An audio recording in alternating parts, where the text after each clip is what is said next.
नमस्कार दोस्तों, आपके अपने चैनल स्टडी बाई श्याम सुंदर सर पर बहुत बहुत स्वागत है। तो आज की इस वीडियो में हम बात करेंगे टॉप मैथ्स के क्वेश्चंस जो हर किसी कॉम्पिटिटिव एग्जाम में या तो पूछे गए हैं या पूछे जा सकते हैं। तो चलिए शुरुआत करते हैं। तो सबसे पहला क्वेश्चन यहाँ आपको स्क्रीन पर दिख रहा होगा। तो इसमें लिखा हुआ है समबाहु त्रिभुज का क्षेत्रफल पक्ष लंबाई 30 सेंटीमीटर के साथ निकालें। तो देखिए, समबाहु त्रिभुज का क्षेत्रफल जो होता है वो आपका हो जाता है √3/4 आर स्क्वायर।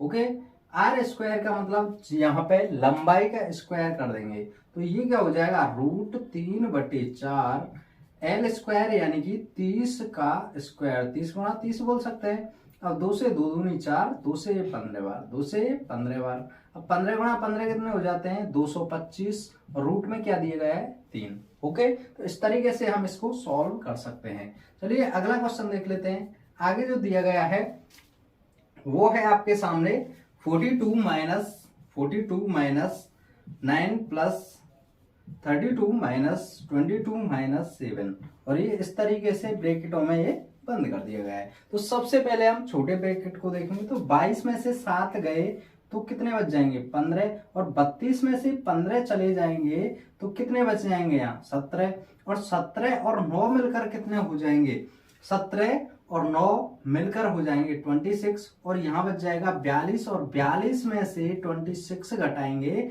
तो कितने बच जाएंगे यहाँ पे, ये कितना हो जाएगा 16। इसका राइट आंसर हो जाएगा, जो कि ऑप्शन नंबर आपके 2 में दिया गया है। ओके, ये बोर्ड मास का क्वेश्चन था। तो इस तरीके से हमने बोर्ड मास के क्वेश्चन को कंप्लीट किया।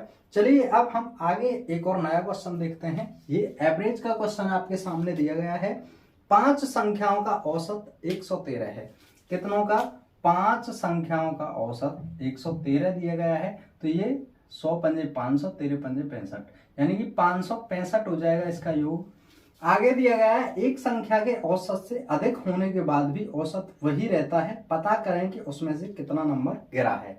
तो कितना नंबर गिरा है, यानी कि 1 नंबर गिरने पर ये 4 हो जाएगा, गुणा में औसत उतना ही रहना है। तो ये कितना हो जाएगा 13 चौका 52, यानी कि 452। जब हम इस 565 में से इस 452 को घटा लेंगे तो एक संख्या की वैल्यू निकल कर आ जाएगी। तो यहाँ 5 में से 2 गए 3, 6 में से 5 गए 1, 5 में से 4 गया 1, यानी कि 1 के बराबर क्या निकल गया है 113। तो ये 113 हमारा ऑप्शन नंबर डी के अंदर दिया गया था, यानी कि ऑप्शन नंबर 4 के अंदर। यही आपका राइट आंसर हो जाएगा। चलिए हम अब आगे क्वेश्चन देखते हैं। आगे दिया गया है आपके लिए, एक दुकानदार ने एक आइटम 104 रुपए में खरीदा, यानी कि सीपी की वैल्यू कितनी हो गई आपकी 104। उसे 78 रुपए से बेचा, यानी कि एसपी आपकी कितनी हो चुकी है यहाँ पे 78। देखिए कितने का लाभ उठा रहा है 104, और एसपी आपकी 78 है।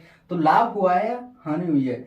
तो नुकसान का प्रतिशत ज्ञात कीजिए। इसका मतलब हानि हो चुकी है, 104 रुपए का खरीदा था और 78 रुपीज का यहाँ पे बेच दिया गया है। तो इसमें से अगर देखें तो ये हो जाएगा 20 और 2 22, 22 और 4 26, 26 रुपए की क्या हो गई है यहाँ पे हानि। तो 26 बटे सीपी को नीचे रखते हैं 104, गुणा में क्या हो जाएगा 100। तो 26 दूनी 52 दूनी 104, यानी कि 4 बार कट जाएगा, और 4 से 100 25 बार कट जाएगा। तो ये आंसर निकल के क्या आया 25%। ओके, यहाँ पे जो हानि परसेंट निकल के आया वो क्या हो गया है 25%।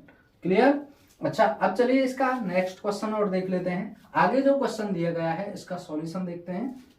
यह दिया गया है एक ट्रेन 35 मीटर प्रति सेकंड की चाल से चलती है और 11 सेकंड में वह एक संकेत को पार कर जाएगी। फिर ट्रेन की लंबाई क्या होगी। आपने देखा होगा दूरी बराबर जो होता है वो होता है चाल गुणा में समय। ओके, चाल गुणा में समय का मतलब हो गया यहाँ पे लंबाई, यानी कि दूरी हो चुकी है, दूरी को हम लंबाई मानेंगे यहाँ, और 33 मीटर प्रति सेकंड जो चाल है वो 33 मीटर प्रति सेकंड है, समय है वो 11 सेकंड का लग रहा है। ओके, इसका अब मल्टीपल करेंगे तो इसको हम डायरेक्ट कर लेते हैं 3 और 3 और 3 मिलकर 6, और इधर 3, 363। क्या निकल के आया, लंबाई कितनी हो जाएगी यहाँ पे 363 मीटर। तो इस तरीके से हमने इन सभी क्वेश्चंस को कवर किया। मिलते हैं एक और नए वीडियो में। Thanks for watching. जय हिंद, जय भारत।